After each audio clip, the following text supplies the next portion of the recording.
قال الله تبارك وتعالى في القرآن المجيد والفرقان الحميد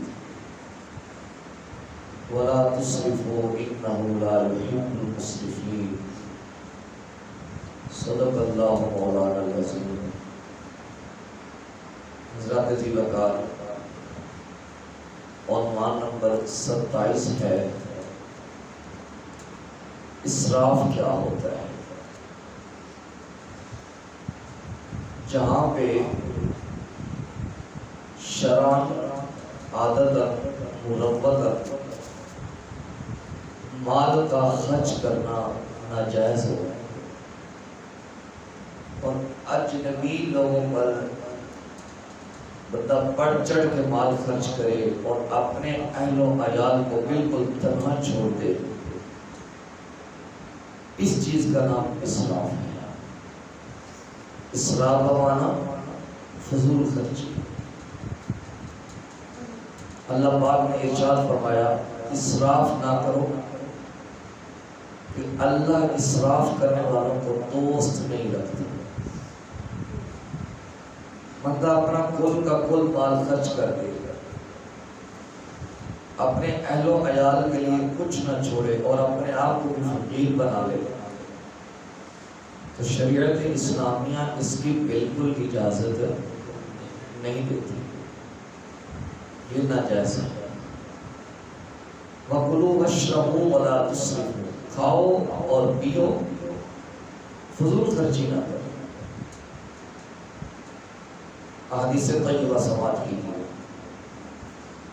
حضرت عبداللہ بن عمرو بن عاص رضی اللہ تعالیٰ عنہ بیان کرتے ہیں کہ نبی کریم صلی اللہ علیہ وسلم کا گزر ہوا تو حضرت سعد رضی اللہ تعالیٰ عنہ وضو فرما رہے تھے، وضو کر رہے تھے تو آقا علیہ الصلوۃ والسلام نے فرمایا سعد وضو میں اسراف کیسا؟ انہوں نے عرض کی یا رسول اللہ صلی اللہ علیہ وسلم کیا وضو میں بھی اسراف ہوتا ہے؟ تو آقا علیہ الصلوۃ والسلام نے فرمایا ہاں، اگر تم بہتی نہر پر بھی بیٹھ جاؤ تو پھر بھی اسراف ہوتا. کیسے؟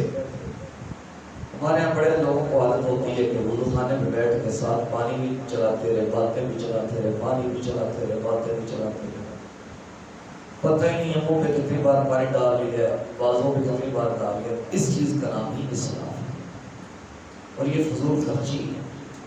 اس کا حساب دینا پڑے گا. دوسری اس سے بات حضرت انس بن مالک رضی اللہ تعالیٰ عنہ بیان کرتے ہیں کہ نبی کریم صلی اللہ علیہ وآلہ وسلم نے فرمایا فضول خرچی نہ کرو. فضول خرچی کرنا ناجائز ہے. کیا ہے؟ ناجائز ہے.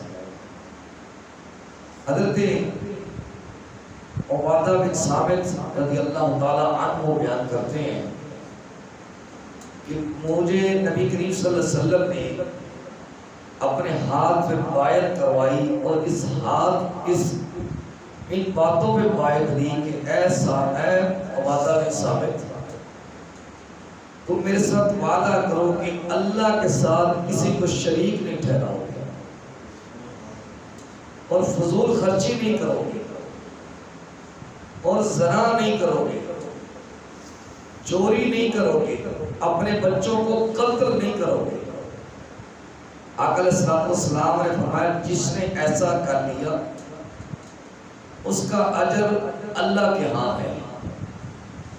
جس نے ایسا نہ کیا اگر اس پر دنیا میں پکڑ ہوگی تو یہ اس کے گناہ کی لگی ہوئی ہاتھ ہے اس پہ قید ہوگی، اس کے گناہوں کا کفارہ ہے. اگر اللہ نے پردہ پوشی رکھی تو یہ پھر معاملہ اللہ کا سپرد ہے، چاہے گا تو بخش دے گا، چاہے گا تو عذاب دے گا. یہ بخاری شریف کی سے بات. اگلی چیز یہ ہے کہ نبی کریم صلی اللہ علیہ وسلم نے فرمایا کھاؤ پیو پہنو، یعنی لباس پہنو کھاؤ پیو لیکن تکبر اور غرور نہ کرو، اسراف نہ کرو. اب اسراف کے اسباب کون سے ہوتے ہیں جن کی وجہ سے یہ بات سے وجود میں آتی ہے؟ نمبر 1 لا علمی، جہالت۔ اس کا علاج یہ ہے کہ بندے کو اس چیز کا علم حاصل کرنا چاہیے کہ کہاں پہ خرچ کرنا ہے، کہاں پہ نہیں کرنا۔ ہم دارالجہالت میں نہیں ہیں، ہم دارالاسلام میں ہیں، ہم دارالعلم میں ہیں، علماء جگہ جگہ موجود ہیں۔ ہمیں ان سے رجوع کرنا چاہیے، ہمیں پوچھنا چاہیے کہ جہاں مال خرچ کر رہا ہوں کیا یہ جائز بھی ہے یا نہیں۔ دوسرا سبب تکبر و غرور۔ جب بندہ تکبر میں آتا بندہ اندھا ہو جاتا ہے، بندہ مغروری میں آتا بندہ اندھا ہو جاتا ہے۔ بندہ کہتا ہے یہاں بھی میں مال نہیں نہ خرچ کروں گا تو میری بلے بلے نہیں ہوگی، میرا عہدہ کیسے ظاہر ہوگا۔ تیسرا سبب واہ واہ حاصل کرنی۔ واہ واہ چودھری صاحب نے اتنی بڑی دعوت کر دی، واہ واہ چودھری صاحب نے شادی پر اتنا خرچہ کر دیا، واہ واہ محفل کروائی پر کمال کر کے 50,000 کا مولوی صاحب کو دیا، اتنے لاکھ روپے کا لنگر پکایا، اتنے عمرے کے ٹکٹ رکھوا دیے۔ یہ بھی فضول خرچی میں آتا ہے اگر واہ واہ حاصل کرنے کی نیت ہو۔ اور ایسے لوگوں کو میں نے اپنی زندگی میں دیکھا کہ جب سٹیج پہ بیٹھے ہوتے ہیں، محفل کروا رہے ہوتے ہیں تو بس پھر پرواہ نہیں ہوتی، پھر واہ واہ کے نشے میں اندھے ہو جاتے ہیں۔ جب بعد میں پوچھے جائے تو پھر ساؤنڈ کو دینے کے لیے کرایہ بھی جیب میں نہیں ہوتا، اوہ جیب میں خالی ہوئی، کس نے کہا کہ خالی کرو؟ چادر دیکھ کے پاؤں پھیلاتے ہیں، کس نے کہا تھا کہ تم ایسا کرو؟ ضروری تھا کہ مولوی صاحب 1 لاکھ روپے دے کے تقریر سنی، فری والا نہیں ملتا ہے کہ صرف گاڑی کا کرایہ پے کریں؟ ان کی تو قدر ہی کوئی نہیں ہوتی۔ میں آپ کو اپنی بات سناتا ہوں، میں ادھر کی بات، میں 66-9L میں چلا گیا، فون آیا تو میں نے، میری عادت ہے میں فون پہ ٹائم دے دیتا ہوں، زیادہ تحقیقوں میں نہیں پڑھتا، تو میں نے کہا میں نے گاڑی میں آنا ہے۔ انہوں نے کہا کہ جناب آپ سے تقریباً یہ 35 کلومیٹر سفر بنتا ہے۔ میں نے کہا چلو آپ 2,000 روپے کرایہ بنتا ہے آپ دے دیں گے۔ وہ کیا 35، جب ہم 11 کے موڑ پہ پہنچے انہوں نے کہا غازی آباد آ جائیں، غازی آباد گئے، تھوڑا سا آگے آ جائیں، تھوڑا سا آگے آ جائیں، وہ سفر بن گیا 50 کلومیٹر۔ اچھا میں نے ان کو ٹیلی فون کیا، میں نے کہا یار آپ نے ٹھیک گائیڈ نہیں کیا۔ کہتے جی آپ کو وارے میں نہیں ہے تو واپس چلے جاؤ، آپ کو وارے میں نہیں ہے تو واپس چلے جاؤ۔ اگر یہی میں نے 50,000 لیا ہوتا یہ کبھی مجھے کہتے واپس چلے جاؤ؟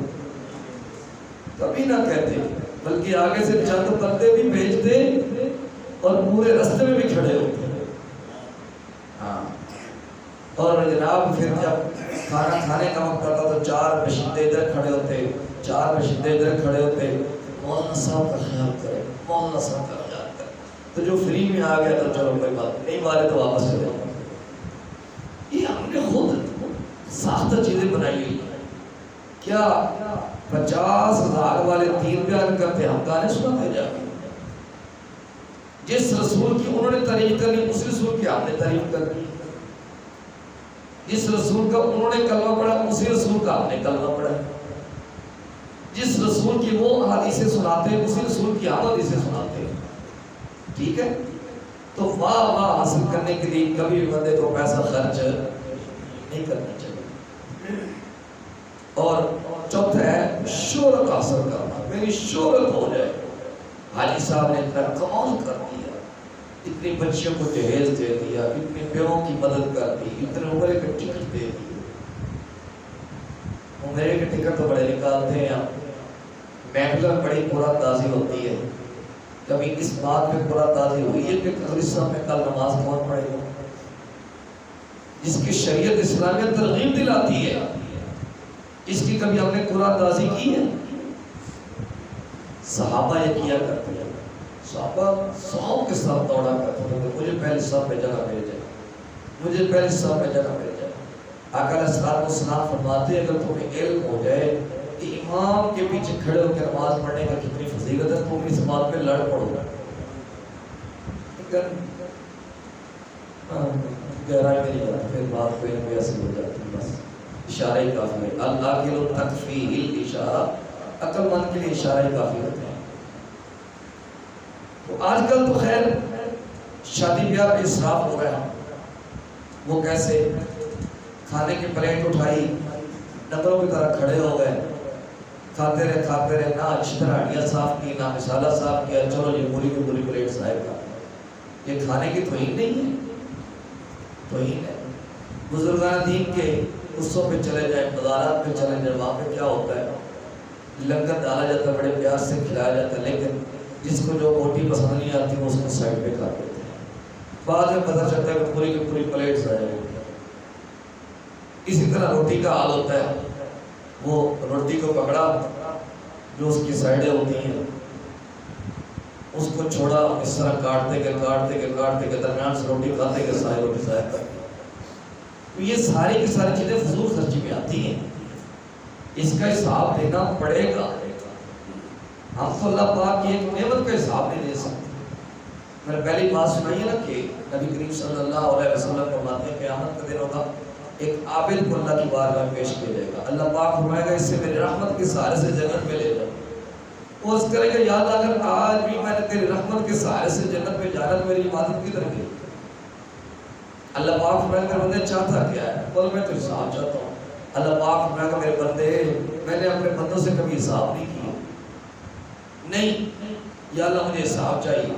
جب بندہ اصرار کرے گا تو اللہ پاک فرمائے گا اس ایسے کرو ساری نیکیاں ایک پلڑے میں رکھ دو اور اس کی دائیں آنکھ نکال کے پلڑے میں رکھ دو۔ نیکیوں والا پلڑا کم پڑ گیا، آنکھ والا پلڑا بھاری ہو گیا۔ اللہ پاک فرمائے گا میرے بندے ابھی تو میری ایک نعمت کا تو حساب نہیں دے سکا، باقی کو کیسے دے گا؟ وہ بندہ سجدے میں گر جائے گا، یا اللہ میں اپنے عملوں کے زور پہ نہیں تیری رحمت کے سہارے سے جنت میں جانا چاہتا ہوں۔ تو حساب دینا پڑے گا، ہمیں کوئی خوف ہی نہیں ہے۔ ہم نے تو یوں سمجھ لیا کہ جیسے ہم سے کسی نے حساب لینا ہی نہیں ہے۔